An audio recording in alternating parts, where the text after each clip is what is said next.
Rachel Santschi standing by now at the First Alert Desk with the latest. Just a devastating situation. At least 58 were killed. We're now hearing from those that fled the chaotic scene, and we're also learning more about the gunman.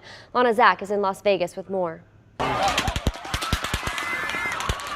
gunfire came too quickly to count, bullets tearing into a crowd of 22,000 people who were out to just enjoy a night of music on the Vegas Strip.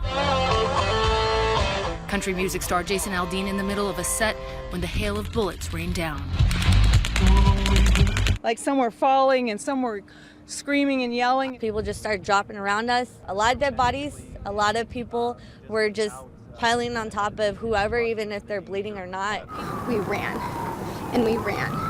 And I still wasn't even sure if it was actually bullets until one of the times we paused, our friend was like, the guy next to us got shot. Police officers jumping into action.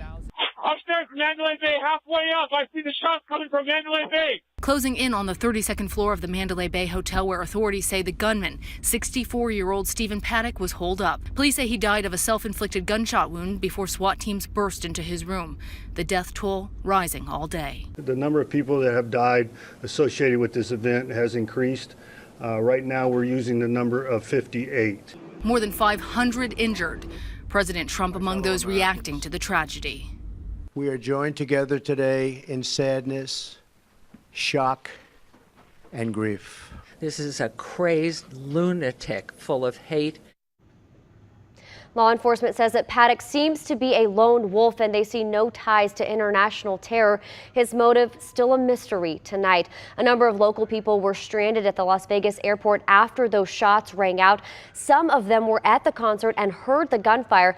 Cody Holyoke caught up with the eyewitnesses coming home at KCI.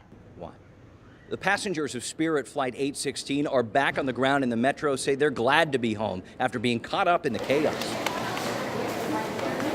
Hugs were being handed out in the terminal as the flight pulled in from Las Vegas, where it had been stuck for hours overnight. The airport halted flights while the police response played out. A spokesperson saying people running from the scene had breached a perimeter fence. Many passengers were stuck inside the packed terminals, waiting for any word on what was going on at the scene of the shooting nearby. It sounded like fireworks at first, and then when they didn't stop, you kind of knew. We spotted Erin Woodworth charging her phone and answering texts from friends and family.